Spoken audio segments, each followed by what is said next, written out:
از خیلی رؤسای جمهور آمریکا که هدف ترور بودن و جان سالم به در بردن یا نبردن، یکیشون نقش فعالی در گسترش تروریسم در منطقه ما داشت. یک کارفرمای حسابی.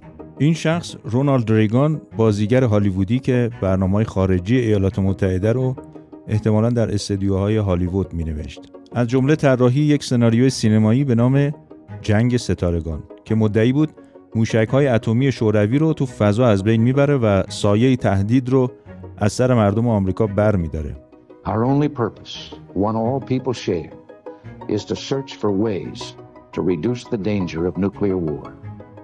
President Reagan's Strategic Defense Initiative, sometimes known as Star Wars, transformed our nation's security and unleashed America's entrepreneurial spirit in the face of the Cold War. دوران ریاست جمهوری او پایان شوروی هم بود. Christmas Day 1991. Soviet President Mikhail Gorbachev arrives at the Kremlin for what will mark the end of the Soviet Union and his last day as president. شوروی به عنوان دشمن شماره 1 ایالات متحده شناخته میشد و دو کشور سالها نیابتی و رسانه‌ای و تسلیحاتی با هم در یک جنگ طولانی بودند که اسمش شده بود جنگ سرد. جنگ باطل علیه باطل.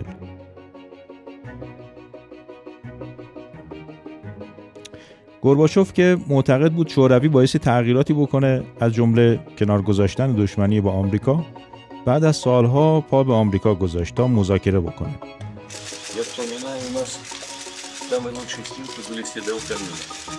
I think that the best pictures that they've taken of us too were at the fireside. At the fireside. At the fireside. Previous fireside. Shots that they made.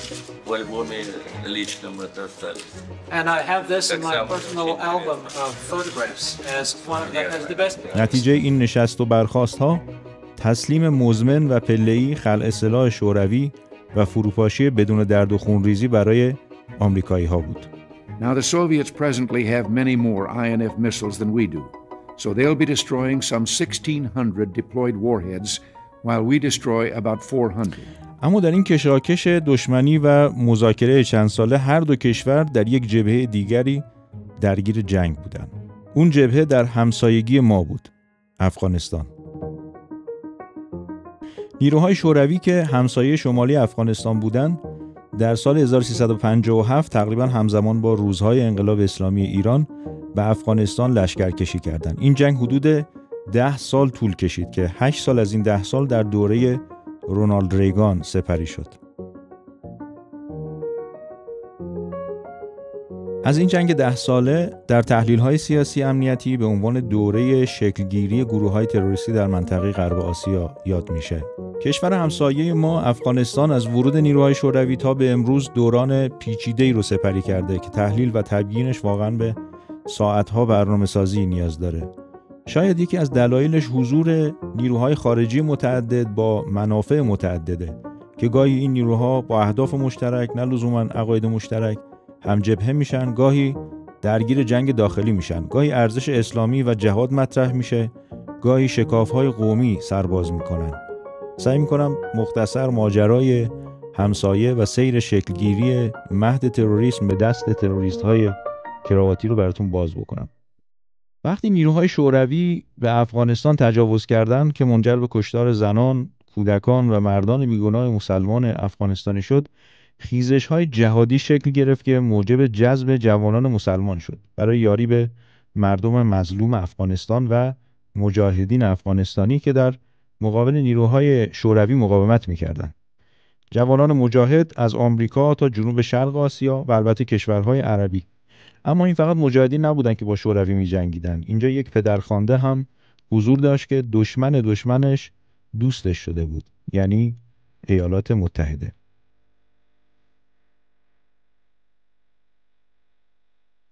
دولت ریگان در طول این سالها به حمایت مالی و تسلیحاتی مجاهدین پرداخت، چون اونها در مقابل نفوذ دشمن شماره 1 آمریکا یعنی شوروی می‌جنگیدند.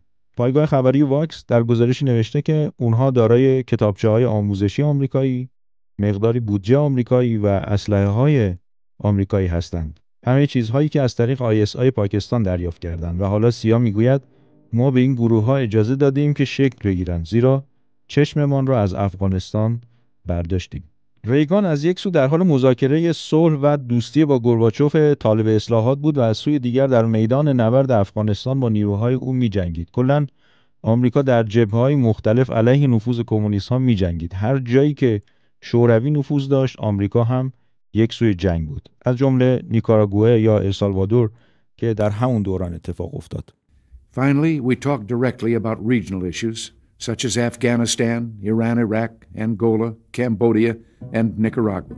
مجاهدین خارجی و افغانستانی بعد از 10 سال جنگ خونبار بالاخره بر نیروهای شوروی فائق اومدن و اونها خاک افغانستان رو ترک کردن. البته 2 سال بعد هم یعنی 1991 شوروی فرو پاشید. As an innocuous-looking briefcase holding, we are told, the nuclear launch codes. His successor, Boris Yeltsin, will have one of his people pick it up shortly. اما حالا یک مسئله جدید میان مجاهدین مطرح شد. مجاهدینی که برای دفع دشمن کافر از کشور مسلمین به جبهه‌های جنگ افغانستان هجرت کرده بودند، حالا رها و بدون برنامه بعدی بودند. بعد از افغانستان چه باید می‌کردند؟ به این مجاهدین خارجی در افغانستان عرب افغان می‌گفتند. یکی از این مجاهدین سرشناس که در طول این سالها با ثروتش به میدان آمده بود، اسامه بن لادن شهروند سعودی بود. در میان مجاهدین 2 نوع دشمن مطرح بود: دشمن دور و دشمن نزدیک. دشمن دور خود پولدارهای دنیا بودند، همه کشورهایی که در جبهه غرب و ایالات متحده بودند، و دشمن نزدیک حکومت‌هایی بودند که وابسته به دشمن دور بودند، خصوصاً در کشورهای مسلمان. در میان مجاهدین عرب افغان برای ادامه راه اختلاف افتاد. گروهی بر این عقیده بودند که مقصد بعدی مجاهدین بایستی جبهه نبرد در فلسطین و نابودی صهیونیست‌ها باشه که البته اینها با ترور از میدان خارج شدند.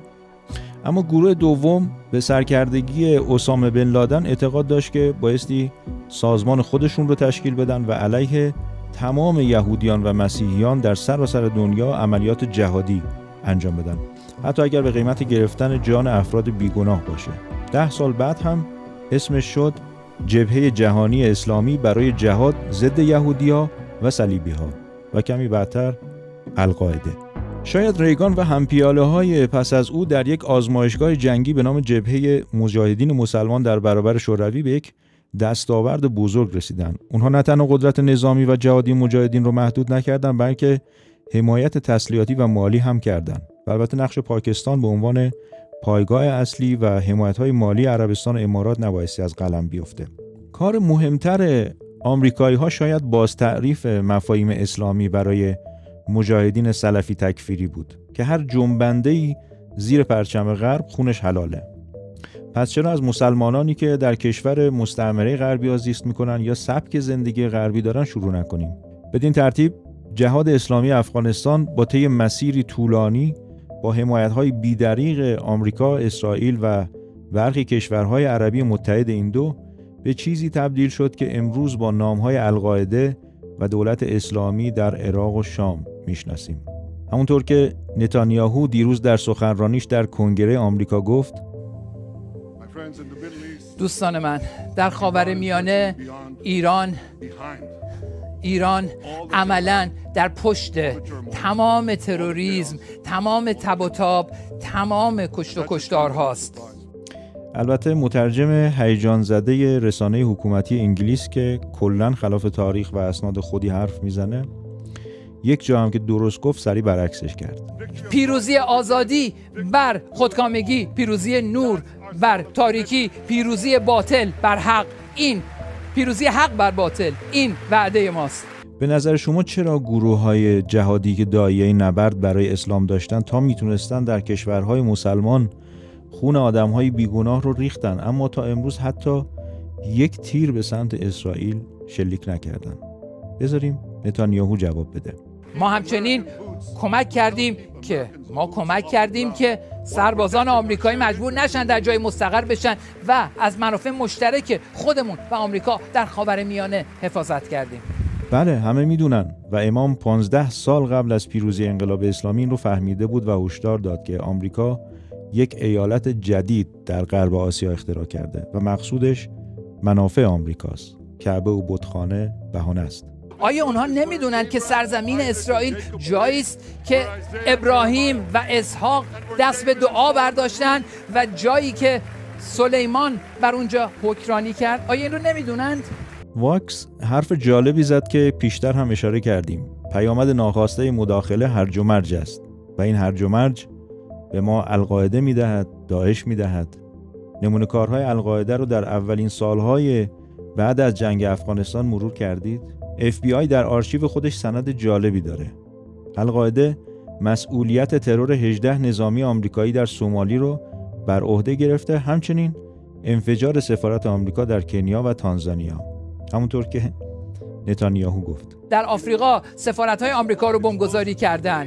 واقعا نمایندگانی که برای شما در کنگره بشین پاشو میرن و دست میزنن به اسناد FBI دسترسی ندارن یا اینها در رسانه‌های آمریکایی هم سانسور میشه.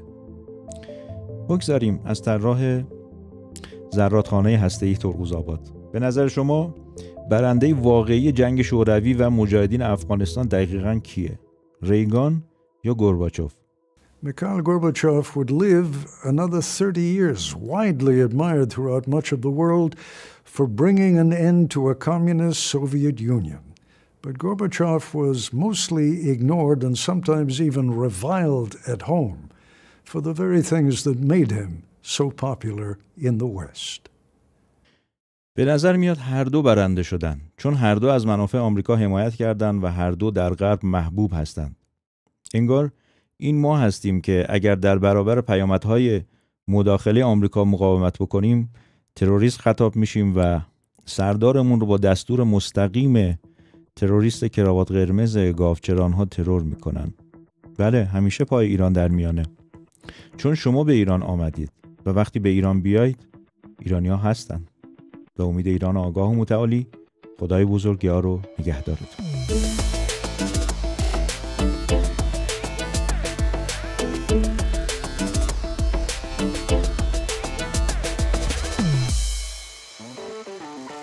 مکس میان واقعیت و حقیقت.